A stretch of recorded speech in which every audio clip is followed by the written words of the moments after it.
The shocking truth about American paychecks that nobody talks about. Listen, I need you to stop what you're doing right now because what I'm about to share with you is going to completely change how you view money in America. You know what's absolutely wild? We live in the wealthiest nation on Earth, right? We've got billionaires launching themselves into space. We've got tech companies worth trillions of dollars. We've got luxury cars on every street corner. But here's the kicker that's going to blow your mind. 78% of Americans, and I'm talking about your neighbors, your coworkers, maybe even you watching this right now, are living paycheck to paycheck. Let that sink in for a second. 3 out of every 4 people you know are one emergency away from financial disaster. This isn't some third world country problem. This is happening right here, right now, in the United States of America.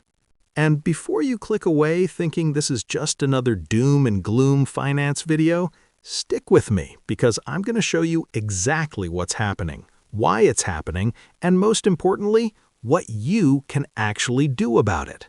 Because here's the thing that keeps me up at night. We're not talking about people who are lazy or irresponsible. We're talking about hardworking Americans who are doing everything they're supposed to do. They went to school, they got the degree, they got the job, they're showing up every single day, and they're still drowning. Something is fundamentally broken, and nobody in power wants to talk about it. So let me paint you a picture of what this actually looks like in real life. Meet Sarah. She's 32 years old, works as a nurse, pulls in about $60,000 a year. That sounds pretty good on paper, right? Middle-class income in most of America. But here's what nobody tells you. After taxes, she's taking home maybe $42,000. Then comes rent, which in her city is eating up $18,000 a year for a one-bedroom apartment. Student loans, another $6,000 annually because that nursing degree didn't come cheap. Car payment and insurance because public transit isn't an option where she lives. $4,000. Health insurance premiums that her employer doesn't fully cover, $3,000. And we haven't even talked about groceries, gas, utilities, phone bill, or God forbid she wants to have any kind of social life or save for retirement. Do the math with me real quick. She's already spent $31,000 of her $42,000 take-home pay on just the basics. That leaves her with less than $1,000 a month for everything else. No emergency fund, no real savings. One medical emergency, one car breakdown, one unexpected expense, and she's reaching for the credit card. And this is someone with a good job, a professional career, doing everything right. This is the hidden financial crisis that's tearing through American households like wildfire. But here's where it gets even crazier. The cost of living has absolutely exploded while wages have basically flatlined. Your parents could buy a house for 3 times their annual salary. Today, try 7 to 8 times your annual salary, and that's if you're lucky. A gallon of milk, a dozen eggs, a tank of gas, everything costs more, but your paycheck isn't keeping up.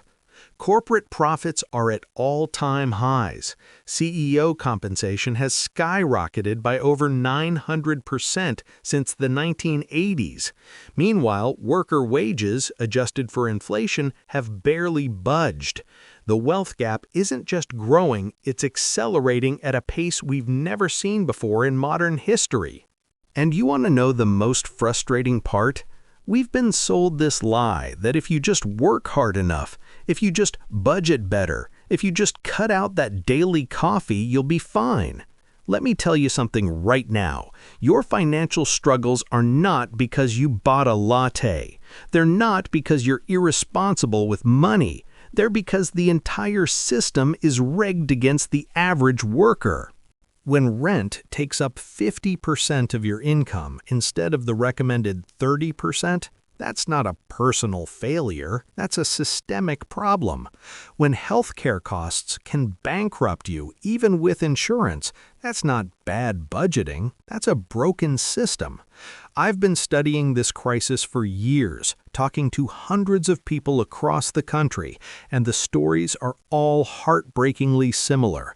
People working 2 jobs and still can't afford childcare. Families choosing between filling prescriptions and buying groceries. College graduates with advanced degrees living in their parents' basements because they can't afford rent and student loan payments.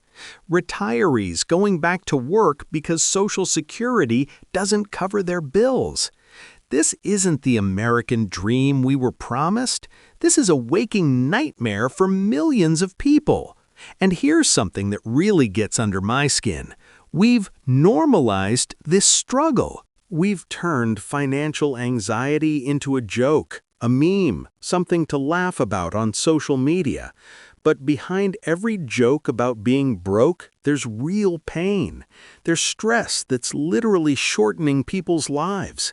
Financial stress is linked to heart disease, depression, anxiety, relationship problems, you name it.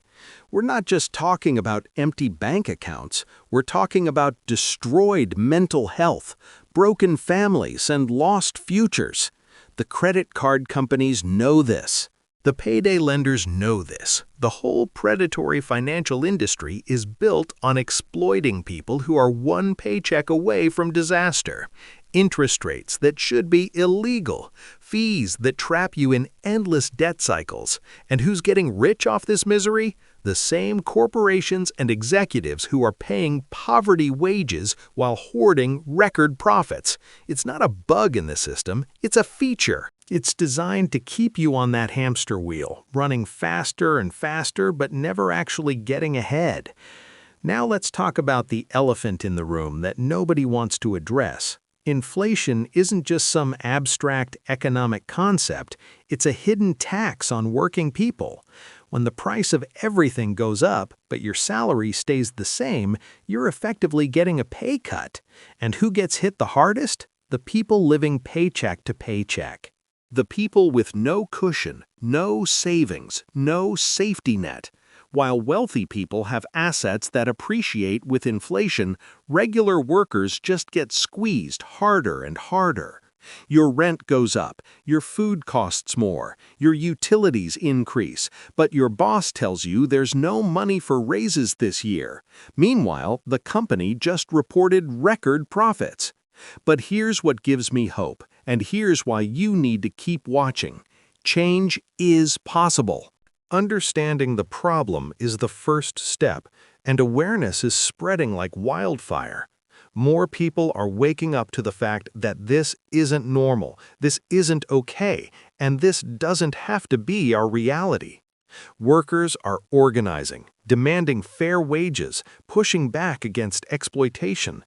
People are finding creative solutions, building community support systems, sharing resources and knowledge.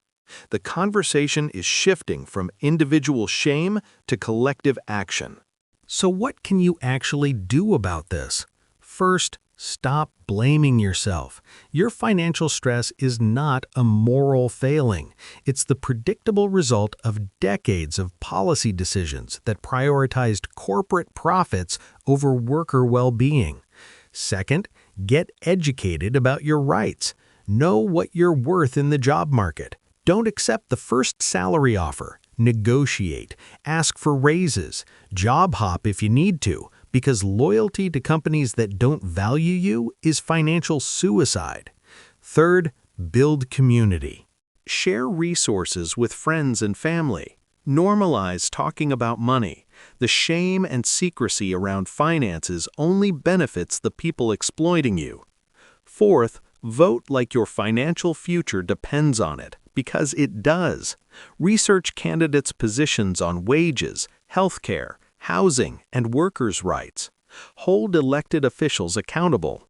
And look, I know some of you are thinking this sounds political, but money is political. Your ability to afford rent is political.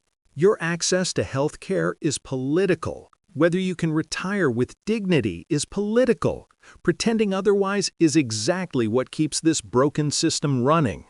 The people benefiting from your financial struggle are counting on you to stay silent, stay divided, stay too exhausted to fight back. Don't give them that satisfaction. Here's another crucial thing you need to understand. Emergency funds aren't just nice to have, they're essential survival tools in this economy. Even if you can only save $20 a month, start somewhere. Automate it so you never see the money. Look for ways to increase income through side hustles, but also recognize that you shouldn't have to work 70 hours a week just to survive.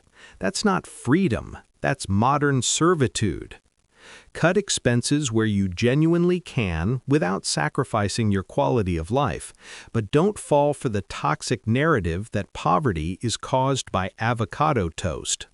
The real money drains are the big fixed expenses that are largely out of your control in the short term. Let me hit you with some numbers that should make you angry. The average CEO now makes 350 times what their average worker makes. In the 1960s, it was 20 times. Productivity has increased by 70% since the 70s, but wages have only increased by 12%. Corporate profits as a share of GDP are near historic highs, while labor's share is near historic lows. This isn't happening by accident. This is the result of deliberate choices by people in power who benefit from keeping workers desperate and dependent. And before anyone comes at me saying this is just how capitalism works, let me stop you right there. Other developed countries have capitalism and don't have these problems to nearly the same degree. Countries with strong unions, robust safety nets, affordable healthcare, and real worker protections prove that you can have a market economy without grinding your workforce into dust. The American model of extreme inequality isn't inevitable, it's a choice, and we can make different choices. The pathway forward isn't going to be easy, and it's not going to happen overnight, but it starts with refusing to accept this as normal.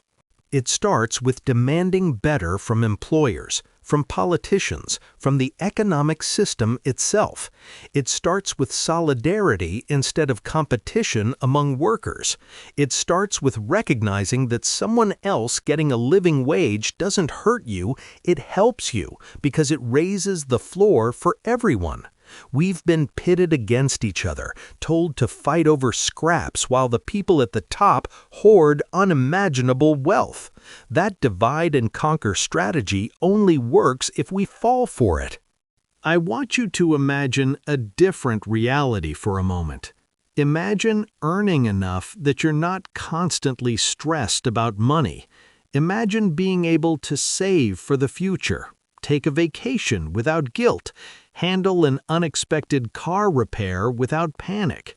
Imagine health care that doesn't bankrupt you. Imagine housing that takes up a reasonable portion of your income. Imagine retiring with dignity. This isn't fantasy. This is how millions of people live in other wealthy nations. This could be our reality too, if we demand it. So here's my challenge to you. Share this message. Talk to your friends, your family, your coworkers about what you're experiencing financially. Break the silence. Organize. Advocate. Vote. Support businesses that pay fair wages. Boycott companies that exploit workers. Use your power as a consumer, as a worker, as a citizen.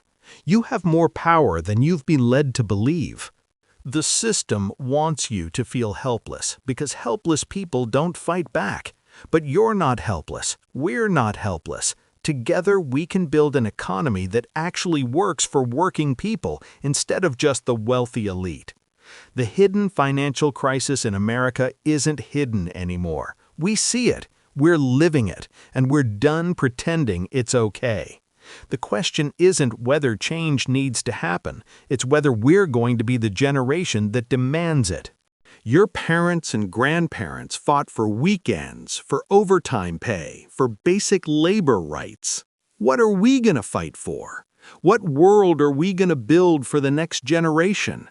Because right now, we're on track to hand them something even worse than what we inherited, and that should be unacceptable to every single one of us. The time for incremental tweaks and polite requests is over. We need fundamental change, and we need it now. Your financial future, your mental health, your ability to build a life worth living depends on it. So let's stop accepting crumbs and start demanding the whole damn cake we baked with our labor in the first place.